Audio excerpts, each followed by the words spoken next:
ইলমুল আজিন্না, আরবিতে কি ইলমুল আজিন্না, ভ্রূণতত্ত্বের উপর আমার রিসার্চ ছিল। আর পিএইচডি রিসার্চ হচ্ছে the behavioural characteristics of the human being in the holy Quran. মানুষের আচরণগত, এক এক মানুষের এক এক আচরণ। এক বাবার 5 ছেলে, একটা যায় এদিকে আর একটা যায় ওদিকে, আরেকটা সামনে হাঁটে আর একটা হাঁটেই না। আছে না নাই?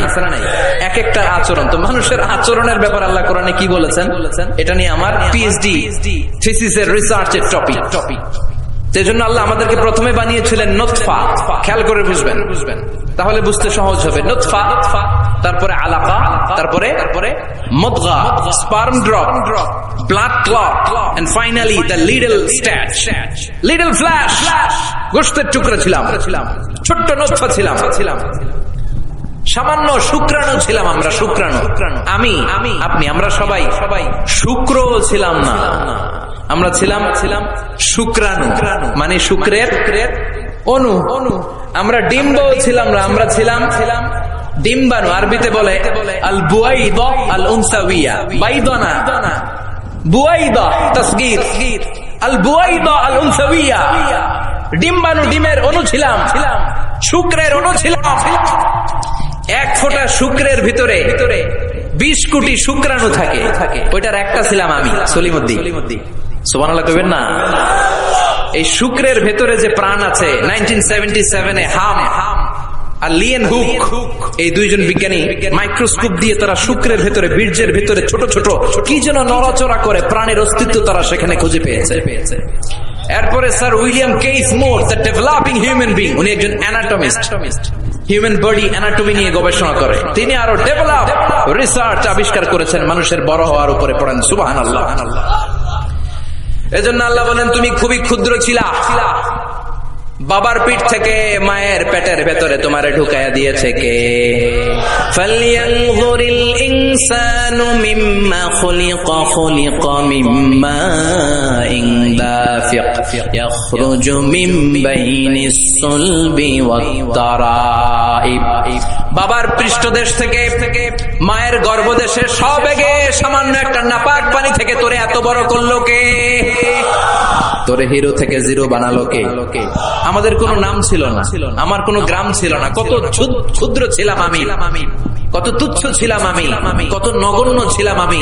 আমাদের সৃষ্টি প্রক্রিয়ার দিকে আমাদেরকে নজর করতে দিয়ে আল্লাহ বুঝাতে চাইলেন অহংকার করিস না, অহংকার করার মতো কিচ্ছু তোর মাঝে নাই। চিৎকার করে বলতে হবে ঠিক কিনা? স্পার্ম ড্রপ, ওভাম, দুইটা মিলে তৈরি হলো জাইগোট, ভ্রূণ কোষ। সেখান থেকে ডেভেলপ করে তৈরি হলো এমব্রয়ো, মানে ভ্রূণ। এটা ছিল ব্যাঙ্গাচির মতো যোগ। বর্ষাকালে ব্যাঙ্গের বোনা দৌড়ায়, ছোট বাচ্চারা কুড়ায় নিয়ে আসে ঘরে মাছের বোনা মনে করে। আছে না নাই? ঠিক এরকম ছিলাম আপনি আর আমি। এটার উপর আমার অনেক গবেষণা। ব্যাঙ্গের বাচ্চার মতো ছিলাম, জোকের মতো মায়ের জরায়ুর দেয়ালে লেগেছিলাম।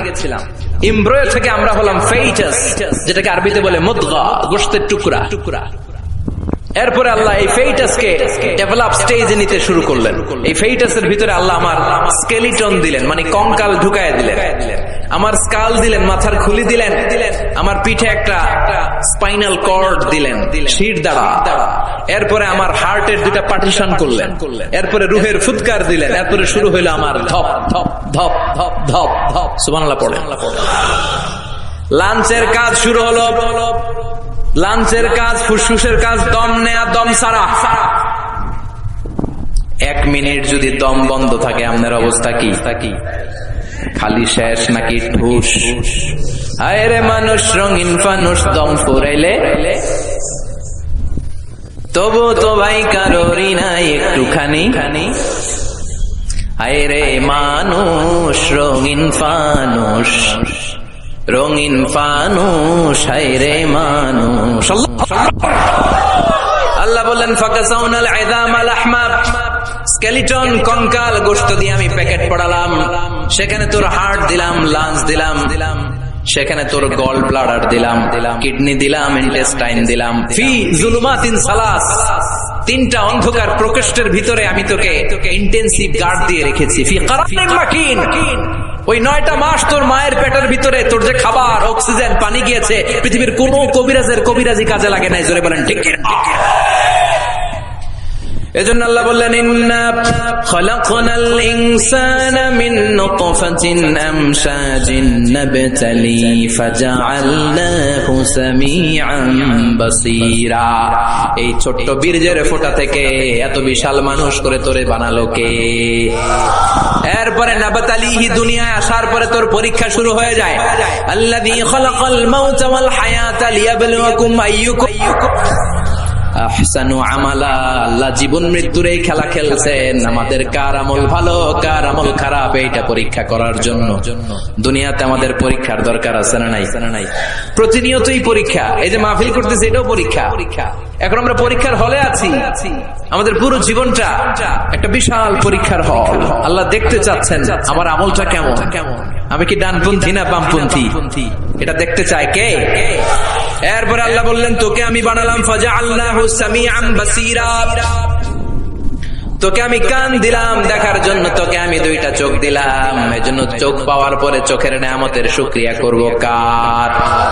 কান দিয়ে কোরআন তেলাওয়াত শোনার দরকার আছে না নাই? নাকি হিন্দি গান শুনবেন? তুঝে দেখা তুহে জানা সানাম শুনবেন? কান দিয়ে কি শুনবেন? কথা কন। যেন কানে শুনি সদা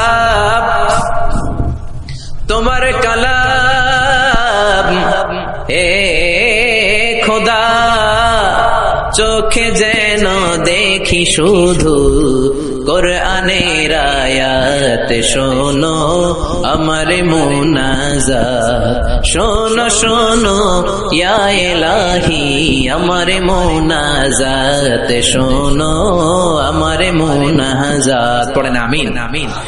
এই গানটা দিছে কে? কোরআনের যত জায়গায় সাম বাসর আগে আল্লাহ এনেছেন কোনটা? والذي أنشأكم وجعل لكم السمع والأبصار إن السمع والبصر والفؤاد كل أولئك كان مسؤولا। সাম বাসর আগে এনেছে কোনটা? সাম মানে কান। এই শ্রবণ শক্তি আমাদের আগে অর্জিত হয়। মায়ের পেটের ভেতরে যখন ছিলাম তখন থেকে আমাদের কানের ভেতরে শ্রবণ শক্তি তৈরি করে দিয়েছে কে? এজন্য যেই মায়েরা মহিলা প্যান্ডেলে আমার মাইকের আওয়াজ যদি আপনাদের কানে যায়, তাহলে আপনারা যখন গর্ভবতী থাকবেন, যখন পেটে আপনার বাচ্চা, তখনও কিন্তু আপনার বাচ্চার কানের শ্রবণ শক্তি কিছুটা শুরু হয়ে যায়, সে কিছুটা শুনতে পায়। এজন্য ওই টাইমে এমন কিছু শোনা উচিত না যেটা বাচ্চার মনে দেহে ইফেক্ট ফেলে। যেরকম ঠিক কিনা? ওই সময় যদি হিন্দি সিনেমা শোনেন, তুঝে দেখা তুহে জানা সানাম শোনেন, তাহলে এটা হইব ওই রকম। ঠিক কিনা? আর যদি তখন কোরআন শোনেন, তখন যদি বিশ্বনবীর হাদিসগুলো পড়েন, ওইটার একটা প্রভাব তার কানের ভেতরে আছে না নাই? এই যে কানের ভেতরে আল্লাহ এখানে একটা এয়ার ক্যানেল দিয়েছে। এই যে এটা অনেকে কয় এটা দিছে কি লিগা? এটা কাইটা দিলে তো আপনি কান কাটা রমজান হয়ে যাবেন। এটা কেটে দিলে আপনি কথা শুনতে পাবেন না। এই এয়ার ক্যানেল দিয়ে সাউন্ড ওয়েভ, শব্দ তরঙ্গ আমাদের শ্রবণ ইন্দ্রিয়ের ভেতরে আওয়াজ শোনার অনুভূতি জায়গায়। এটা এই এয়ার ক্যানেল দিয়ে ঢুকে। এই ক্যানেলটা এরকম 3-4টা রাস্তা না থাকলে আপনি কোনো আওয়াজই শুনতে পেতেন না। এমনি কিছু দেয় নাই। এরপরে এটা ঢুকে কানের ভেতরে একটা এয়ার ড্রাম আছে। আল্লাহু আকবার। ফাজআলনাহু সামিআন বাসীরা। এয়ার ড্রামে যে সাউন্ড ওয়েভ, শব্দ তরঙ্গ যে নক করে, এই শব্দ তরঙ্গ যখন নক করে, তখন কানের ভেতরে মানুষের দেহের সবচেয়ে ছোট্ট একটা হাড্ডি আছে। দেহের 206টা হাড্ডি, এর মধ্যে সবচেয়ে ছোট হাড্ডিটা আল্লাহ কানের ভিতরে ঢুকায় দিয়েছে। আউটার ইয়ারে নক করে, এরপরে মিডল ইয়ার, এরপরে ইলেকট্রিক্যাল সিগন্যালের মাধ্যমে এটা ট্রান্সমিট হয়ে ব্রেনের ভেতরে হেয়ারিং নার্ভ আছে, মানে শুনবার স্নায়ু, ওইটাতে যে আঘাত করে, ওই আঘাত করা মাত্র তারপরে আপনি শব্দটা শুনতে পান। এই যে 1.5 ঘন্টা ধরে আমার কথা শুনতেছেন, এই শব্দগুলো আপনার এয়ার ড্রাম, এয়ার ক্যানেল হয়ে outer air, middle air, inner air হয়ে আপনার হেয়ারিং নার্ভ পর্যন্ত পৌঁছার জন্য প্রতিটি শব্দ এরকম প্রসেসিং হয়ে আপনার কানের ভেতরে ঢুকায় দিচ্ছে। এজন্য আল্লাহ বললেন সামিআন বাসীরা, তোরে আমি কান দিলাম, তারপরে সুন্দর তোরে 2টা চোখ দিলাম। যাদের চোখ নাই তারা জানে চোখ না থাকার কি জ্বালা। এই 2টি চোখ দিয়েছি বলে দেখো যে কত অপরূপ, নয়নাভিরাম খেতে খামারে জুড়াই জালা বিধুর ধূপ তোমার দেয়া চোখের শুকুর জানাবো তার ভাষা কই যতই দেখি ততই যেন পলক ছাড়া চেরই ঠিক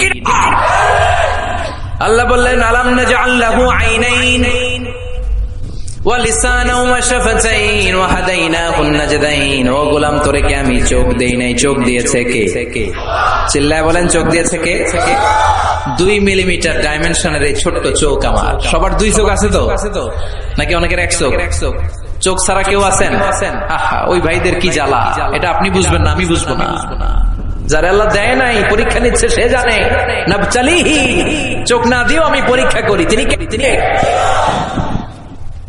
2 মিলিমিটার ডাইমেনশনের ছোট্ট চোখ দিয়ে এই যে আমার ভাইরা আমি যেমনে দেখি সূর্যের দিকে তাকাইলে সূর্যটারও এমন দেখি ওটা কিন্তু কোটি মাইল দূরে ক্যামেরা দিয়ে দেখবেন এত সুন্দর চোখের মধ্যে জুমিং পাওয়ার আছে জুমিং পাওয়ার দূরের জিনিসকে ক্যামেরায় টাইনা দেখা লাগে আমাদের চোখে টানাটানির দরকার নাই চোখটা খুলে তাকাইলেই দেখে ভালো লাগে আবার যে ক্যামেরাগুলো দিয়ে হলিউড বলিউডের মুভি শুট করে এগুলোর কোনটায় 70 কোনটায় 80 কোনটায় 100 মেগাপিক্সেল ভিশনকে দৃশ্যকে সিনারিকে ক্লিন করে সুন্দর করে 70 80 100 মেগাপিক্সেল কিন্তু আমাদের এক একটা চোখে আল্লাহ ফ্রি 475 মেগাপিক্সেল ঢুকায় দিয়েছে বিজ্ঞানীদের ধারণা human eyes can identify more than 10 million colours আমাদের এই চোখগুলো খালি চোখে 10 মিলিয়নেরও বেশি ধরনের রং শনাক্ত করতে পারে 1 মিলিয়নে 10 লাখ 10 মিলিয়নে কথা কয় না 1 কোটি 1 কোটি ধরনের রং আমরা শনাক্ত করতে পারি সুবহানাল্লাহ পড়বেন না এজন্য আল্লাহ বললেন ফাজআলনাহু সামিআন বাসীরা ছোট্ট নাপাক থেকে শুকরাণু থেকে তোরে আমি বড় করলাম চোখ দিলাম কান দিলাম এই চোখ দিয়ে শুকরিয়া করবি কার কান দিয়ে শুকরিয়া কার দের প্রতিটি অঙ্গের জন্য শুকরিয়া করব কার এরপর আল্লাহ বললেন ইন্না হাদাইনাহুস সাবিলা ইম্মা শাকিরাও ওয়া ইম্মা কাফুরা ইন্না হাদাইনাহুস সাবিল নিশ্চয় আমি তোমাদেরকে পথ দেখিয়েছি আমাদেরকে পথ দেখায় কে কথা কোন ওয়া আলাল্লাহি কাসদুস সাবিল পথ দেখিয়ে দেওয়ার কাজ হচ্ছে আল্লাহ তিনি শুধু সৃষ্টি করেই বসে থাকেন নাই আল্লাযী খালাকা ফাসাওয়া ওয়া কদ্দারা কথা কয় না ওয়া কদ্দারা সৃষ্টি করেছেন সুবিন্যস্ত করেছেন সবকিছুর জন্য পরিমাপ নির্ধারণ করে দিয়েছেন তারপরে তিনি হেদায়েত দিয়েছেন আল্লাহ ছাড়া কেউ হেদায়েত দেয় নাকি আল্লাহর ওলিরা হেদায়েত দেয় না বড় পীর আব্দুল কাদের জিলানী বিশ্বনবী কেউ হেদায়েত দিতে পারে ইন্নাকা লা তাহদি মান আহবাবতা ওয়ালাকিন্নাল্লাহা ইয়াহদি মান ইয়াশা ও নবী আপনি চাইলে কাউরে হেদায়েত দিতে পারবেন না হেদায়েত দেওয়ার মালিক কে আল্লাহ